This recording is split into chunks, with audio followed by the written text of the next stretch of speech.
This is not the site of an explosion inside of a backpack.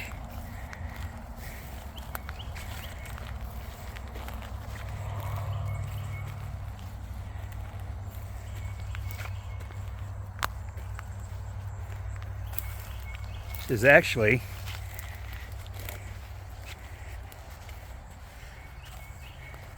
tonight's campsite up here in Kisatchie National Forest, Louisiana. And let's see. And so that's clearly I am drying out after the rain the past couple days, and that campsite 2 nights ago where it absolutely just poured down on me while I was putting the stuff up. Everything's been soaked there in the motel last night, and in Kenner I did not get everything spread out and dried, but dried some of my stuff, of course, which was nice. But anyhow, the tent and all that I kept packed up. But so it's absolutely beautiful, sunny, as you can see. So perfect place to lay everything out and let it dry for a little bit before I get it all back together. But anyhow, it is I think it's like 7 o'clock, and it's May 26th, and can't say enough about today's ride. Everything about today. So as mentioned, I had a motel last night just north of New Orleans, and a place, as I just said, called Kenner, which really hit the spot. A bed to sleep in, and a shower, and all that good stuff. And I let me turn here with the sun. And so I got there after riding around New Orleans for a couple hours, or however long. Well, I think it was a couple hours. I don't know if it was 3. It was at least a good solid 2. Seemed like I was there, a while, because I rode all around the 3rd district. Or, no, I'm sorry, not the 3rd district, but the French Quarter, and up Bourbon Street, and just the other streets in that area, Canal Street. Then I rode around over in, they call that the Garden District, and again, which I've already shown, a little bit of the Lafayette Cemetery, #1, which was super cool. But yeah, so I rode around there yesterday, and 2 kind of skipping around, I know, sorry, but yeah, just as far as yesterday's ride, that it absolutely poured the rain on me when I was riding around the French Quarter. But I tell you, it was super cool. It was dark. It was like mid-afternoon, but it was dark, and it was pouring the rain, and there on Bourbon Street, there's decent amount of people out, and they're up under the awnings, of course, and a lot of them's got on them little like throwaway just plastic rain ponchos and all that. But anyhow, like I said, it was pouring the rain, and just riding up that street with all the people and the neon, and the loud music coming from some of the bars, and just the rain coming down, and it was coming off the side of the building, just like in some areas, like just kind of like little waterfalls out into the off into the sidewalk, or kind of like just out into the I don't know if it was out into the street, but it's just coming off the buildings to where there's like these little waterfalls. And it was kind of I don't know, it was just kind of a surreal experience. I told Lori when I was talking to her about it yesterday afternoon, it was kind of like a just like an alternate reality almost.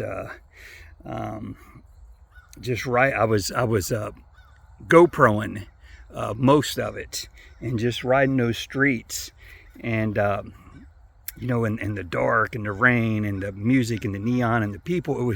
I was thinking about it today, and it was kind of like almost like riding in the Matrix, or like a Blade Runner or something like that. You know, it just had just again, just kind of a different feel to it. It was cool. It was cool, but in the same token, it felt dark. It was different. It was different. Okay. All that said, yeah, the ride. So that was riding around the city, and then riding over yesterday from where I'd camped just north of Biloxi in that national forest. That was DeSoto National Forest. Got to free camp there, which again I've shown, you know, and all that. But anyhow, riding over, you know, I hit as I rode down out of that area, out of the country back into. I hit Route 90 at Gulfport, Mississippi, and then, you know, I followed the coast for quite a ways, heading west. And two, it was the wind. The wind was absolutely kicking coming off the Gulf, and I had an experience I haven't had as of yet. It was blasting me with sand. I could feel the sand like hitting my face and my neck and all that, and which was, I don't know, it was pretty wild, you know, just that it was blowing that hard, and again, just kind of blasted me with the sand as I rode. And again, rode around what they call Old Town, Bay St. Louis, which was neat. Got my coffee there in Bay St. Louis at this little coffee shop, bakery. And then the ride over from there to New Orleans.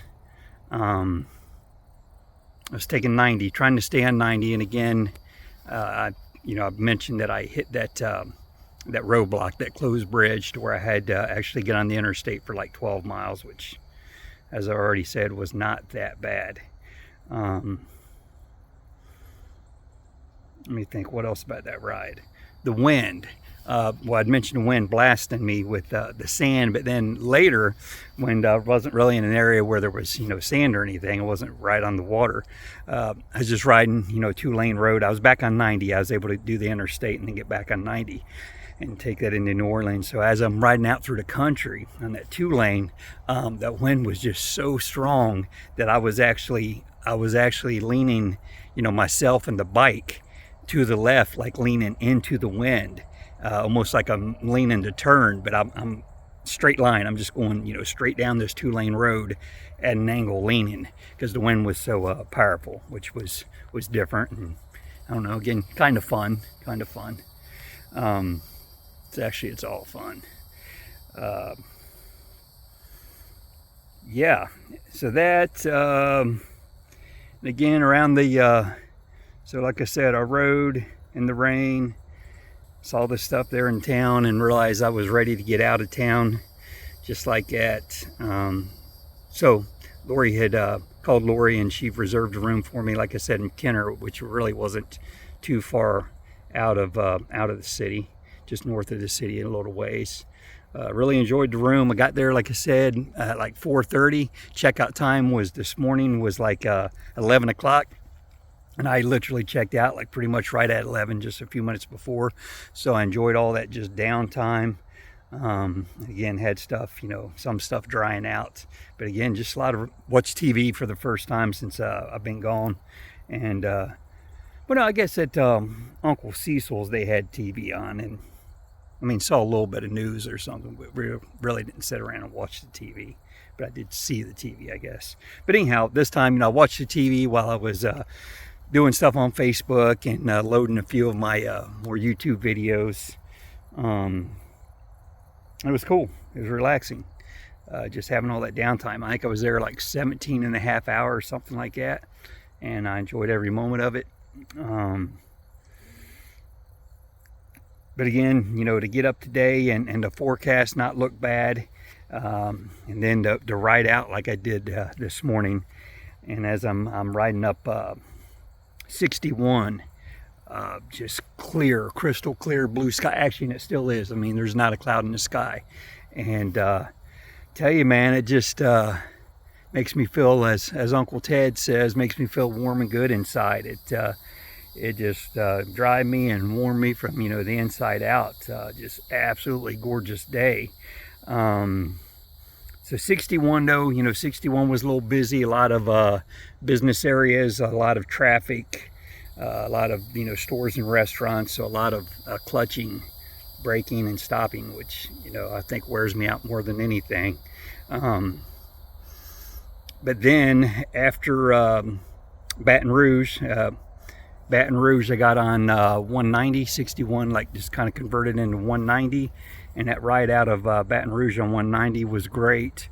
And then eventually I hit 71 north. I don't know if it was called that, but that's, you know, direction, because 190 was like going more west. And then I got on 71 north, and that ride up 71 north was, it was powerful. It was, again, just being in the country, man, 2-lane roads and just wide open. It's one of them things where just it felt like, today I just felt like me and Zeke and the road were one, man. Like we had all just kind of melded into one. I don't know if that's a word or not, melded, but it's the way it felt. And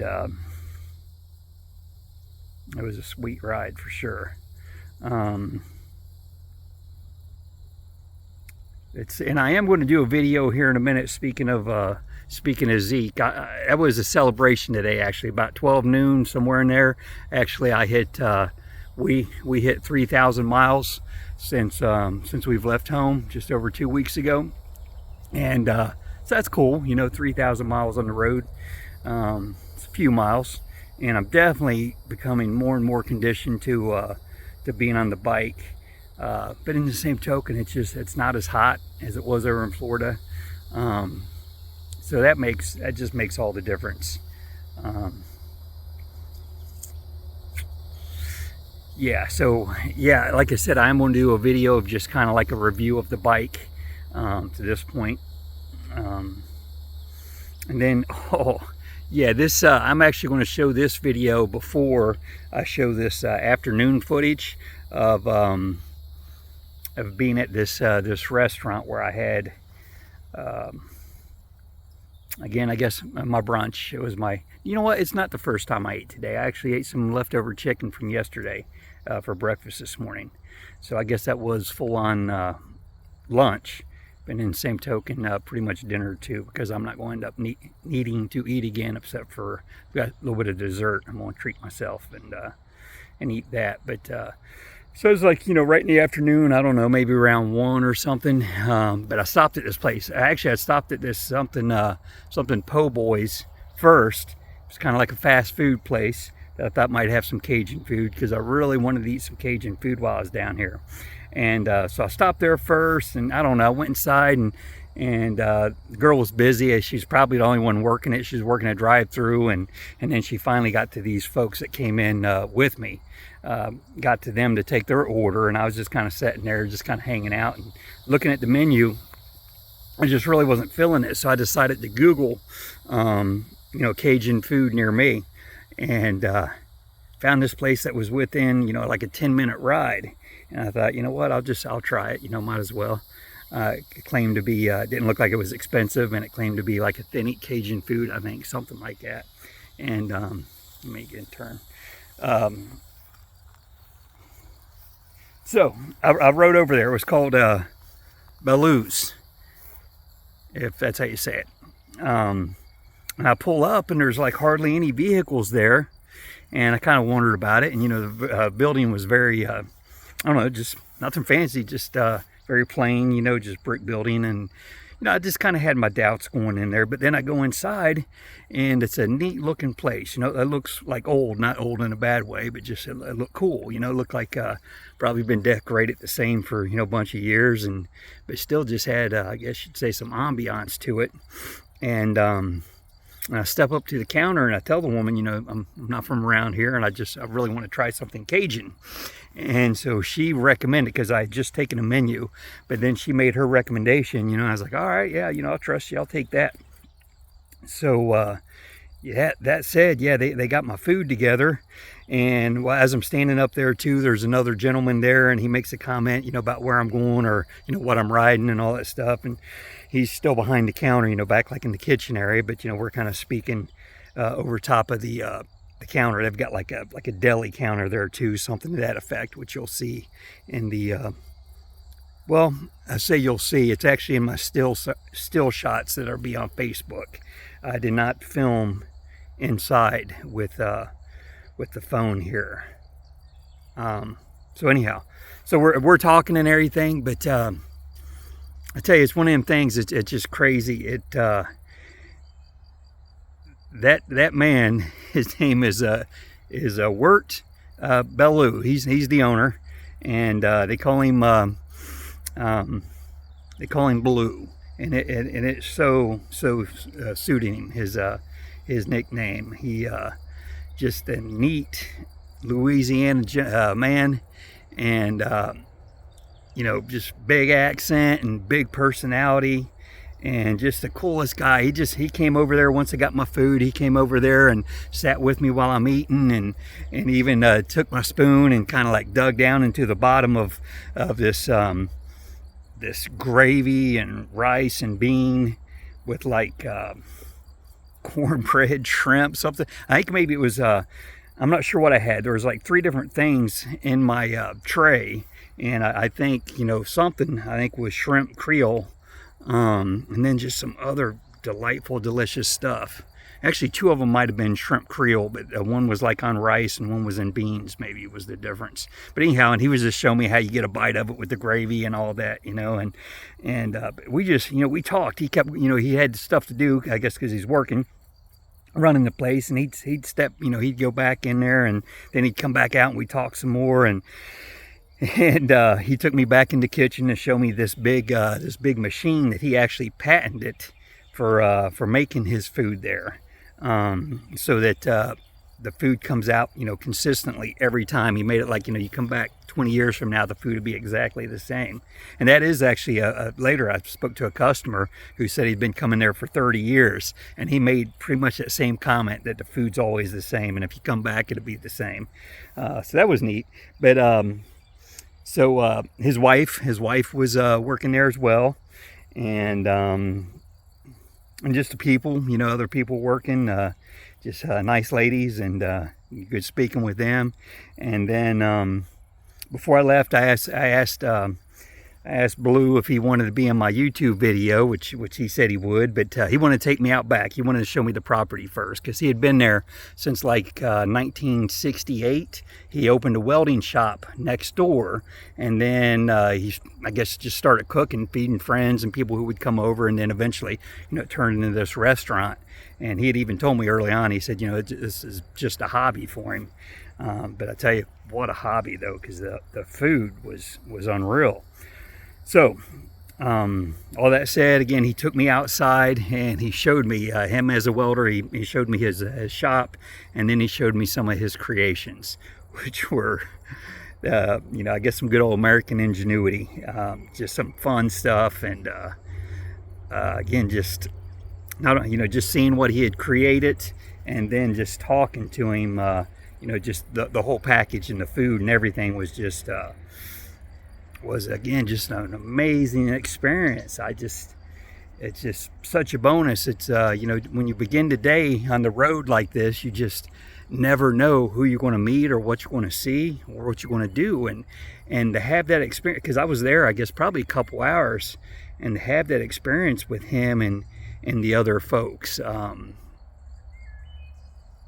it's really indescribable. Say it's a little thing, so to speak, as far as eating good food and meeting somebody, but it's, it's not though. It's more than that. It's I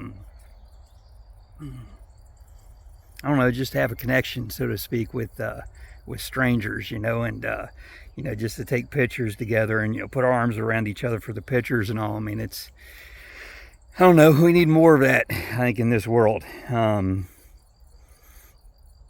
So yeah, it was very cool.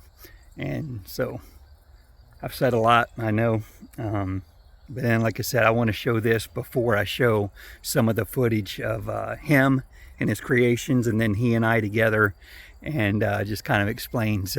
And two, I couldn't hardly keep up with him. This guy's 76 years old. He's a retired police officer, and again, a welder and cook extraordinaire, Cajun cook extraordinaire. There was actually, even on the wall in the restaurant, there was a page out of a magazine, an article that referred to him as Captain Cajun.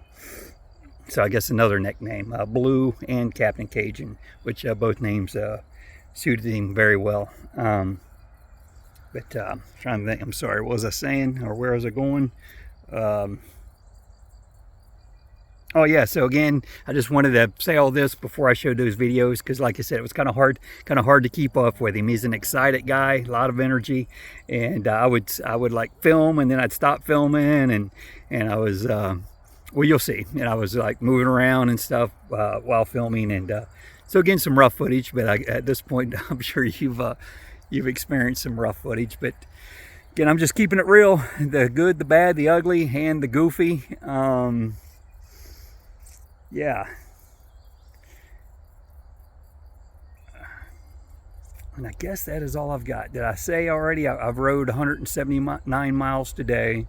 149 yesterday, so again, not big days, but plenty, because I'm in no hurry, you know. I mean, again, I've got, say, nowhere to be at any certain time. I've just got, you know, everywhere to be, everything to see, you know. God willing, I'm gonna stay out here as long as I can. Seemed like he was talking about me going home. You know, I should go back home, and I've heard other folks say, you know, I should go back home, but you know, I've got a good woman that's allowing me to do this, and the Lord is certainly blessing me, and you know, sustaining me, and has brought me this far. And you know, as long as, you know, it's His will, I'm gonna keep going. And as long as, you know, Lori and things back home are fine, and you know, praying for everybody, of course, and love and miss everybody. And you know, just the Facebook, you know, comments on Facebook, and you know, and there's been, you know, I've just had people reach out about the videos and stuff, and I appreciate all that. Again, it's encouraging, and I know there's, you know, plenty of people praying, and I'm praying for you all too, of course. And so I think that's all I got. I'm sure there's other stuff that I'm thinking I wanted to say, or that I want to say. You know, riding, of course, you think of things, but again, not writing anything down. I just kind of have to, as I keep saying, wing it and say these things as they come to mind while I'm recording. But yeah, for now it's enough. Oh, you know what? I will say, the old let me switch this around. The old Roto Packs is the brand. There's probably other brands, but what I'm using, it seems like it's kind of the brand name in these things, which you've all seen. My jerry can, I think it's like I don't know, just like I don't know if that's a nickname for them, but my gas can here, you've seen it the whole trip. I've been carrying it empty. I just haven't felt the need to put gas in it. It's an extra gallon, but I just think, you know, in the areas I've been in, the gas stations will never be too terribly far, and then, you know, too far apart to where, you know, I should need it. But there's been times that I'm like, you know, kind of like anticipating the next gas station, and then I'm thinking too, it's like once I do hit that gas station, I'm like, oh man, if I would have passed that gas station and kept going, I would have probably got out there and been in trouble. You know, I would have ran out of gas potentially. So that said, I'm finally, and I've been thinking, yeah, you know, I'd just wait till I got out west, or, you know, up in Canada, Alaska, you know, when the stretches are real big is when I would really need that, of course. But in the same token, why in the heck would I be kind of pushing it on my tanks now, and when I've got an extra gallon I could be carrying, to where, you know, it's not so much of an issue of how low I'm getting. A gallon to, you know, get me down the road a ways. So I finally put gas in it today.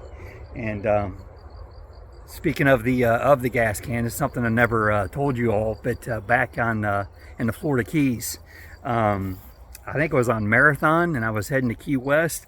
I'm I'm going down the road, and I happen to look over, and I see my can slowly starting to slide off of the mount, and there's nothing I could do.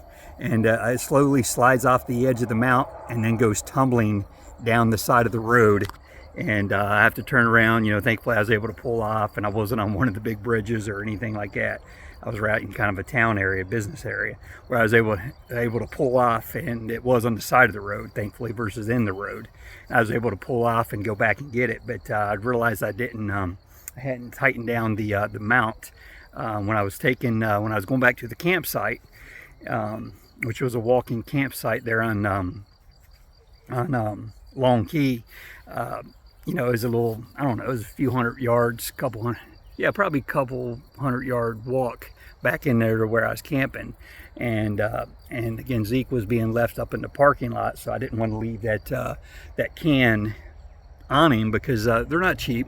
And again, people are people, and I didn't want to chance somebody stealing it. So I was carrying it in with me to the campsite, and then when I brought it back on that morning to put it on, clearly I didn't tighten down the mount good enough, and I'm trying to be more conscientious of that now, especially now that it's going to have gas in it. But so all that said, yeah, it went bouncing down the road, but them things are super tough. You'll Jeeps and just off-roaders have them, and like I said, that is kind of the brand name, and they seem like it's like it's really heavy duty. And it just scuffed it up, didn't hurt it a bit, which I think the scuffs add some character to it, and kind of, now I've got a story to go with it as well. And that said, also, which I'm not going to get it out and show right now, but I've got a white can just like that. That's it's a water can, and it's also a gallon. And so I carry that with me, but often I do have water in that. So yeah, that's I don't know how long this is. This is going to be one of the longer ones, if not the longest. It almost looks like it's like 27 minutes and counting right now. So again, appreciate everybody watching. It's in the campsite for tonight, and let's see, I said we're in Kisatchie National Forest. We're not too terribly far from Alexandria, Louisiana, and I think I'm heading up towards the border. Maybe a little chunk of Arkansas, Oklahoma, and Texas, heading west that way, just through the very top part of Texas. That little kind of rectangle that sticks out on the left side of it, I guess it is. And then from there over into New Mexico and Arizona and all that.